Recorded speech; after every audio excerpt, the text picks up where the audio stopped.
Olá, vou iniciar dividindo em vários vídeos o Livro dos Espíritos, divulgando assim a doutrina filosófico-científica do Espiritismo. Comecemos com uma introdução. Fenômenos alheios às leis da ciência humana se dão por toda parte, revelando na causa que os produz a ação de uma vontade livre e inteligente. A razão diz que um efeito inteligente há de ter como causa uma força inteligente. E os fatos hão provado que essa força é capaz de entrar em comunicação com os homens por meio de sinais materiais. Interrogada acerca da sua natureza, essa força declarou pertencer ao mundo dos seres espirituais que se despojaram do invólucro corporal, essa nossa carne, do homem. Assim é que foi revelada a doutrina dos espíritos.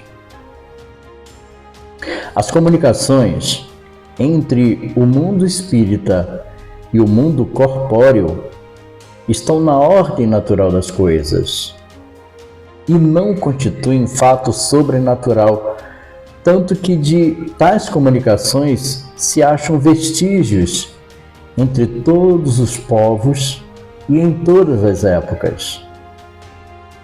Hoje se generalizaram e tornaram patentes a todos.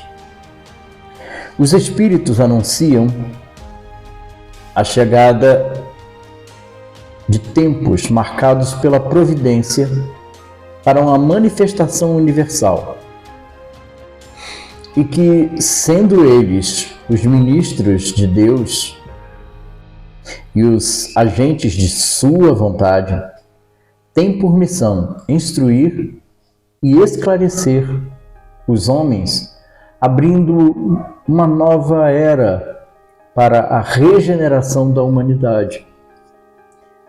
Esse livro, o Livro dos Espíritos, é o repositório de seus ensinos. Foi escrito por ordem e mediante ditado de espíritos superiores, para estabelecer os fundamentos de uma filosofia racional, isenta dos preconceitos do espírito de sistema. Nada contém que não seja a expressão do pensamento deles e que não tenha sido por eles examinado. Só a ordem e a distribuição metódica das matérias, assim como as notas e a forma de algumas partes da redação, constituem obra daquele que recebeu a missão de os publicar. Em o número dos espíritos que concorrem para a execução dessa obra, muitos se contam que viveram em épocas diversas na Terra, onde pregaram e praticaram a virtude e a sabedoria.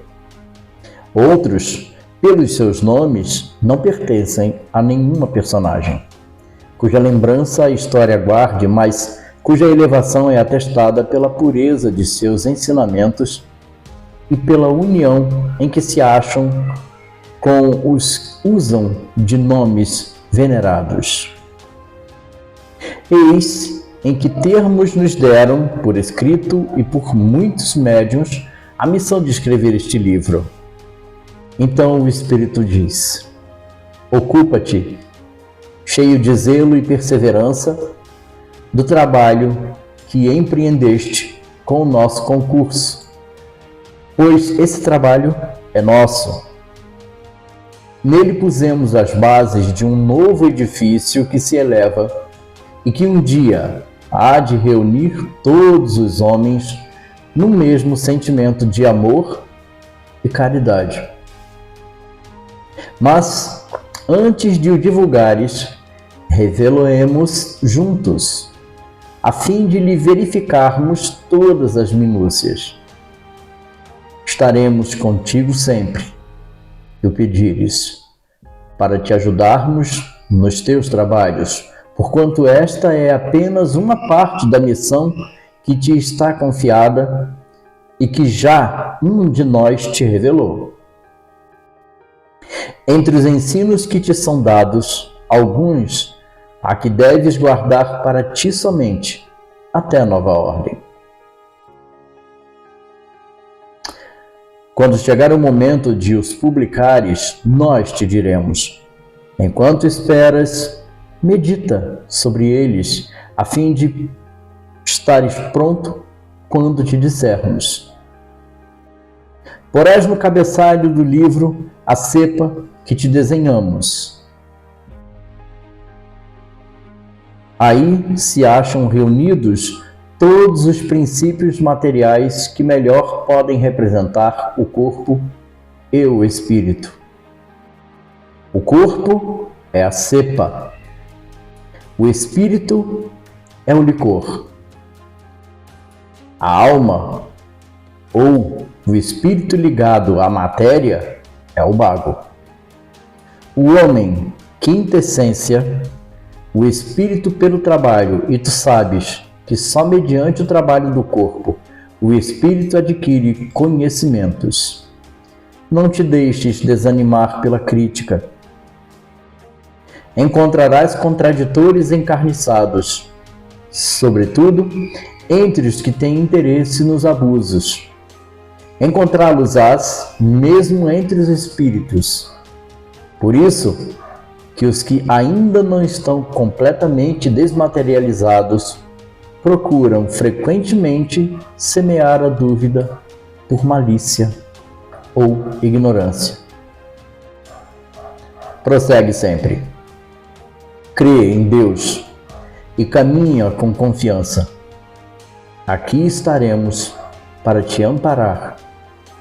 E vem próximo o tempo em que a verdade brilhará de todos os lados. A vaidade de certos homens que julgam saber tudo e tudo querem explicar a seu modo, dará nascimento a opiniões dissidentes.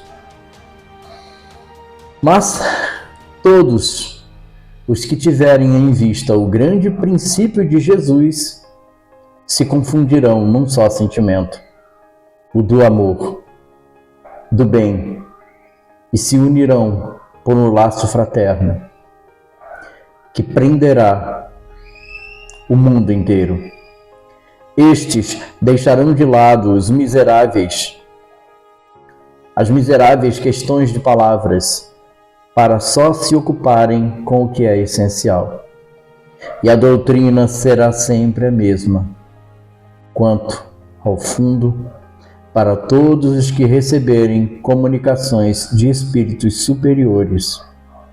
Com perseverança é que chegarás a colher os frutos de teus trabalhos.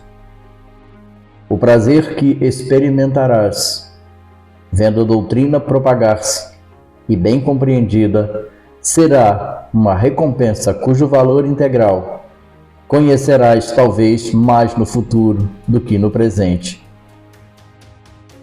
Não te inquietes, pois, com os espinhos e as pedras que os incrédulos ou os maus acumularão no teu caminho. Conserva a confiança.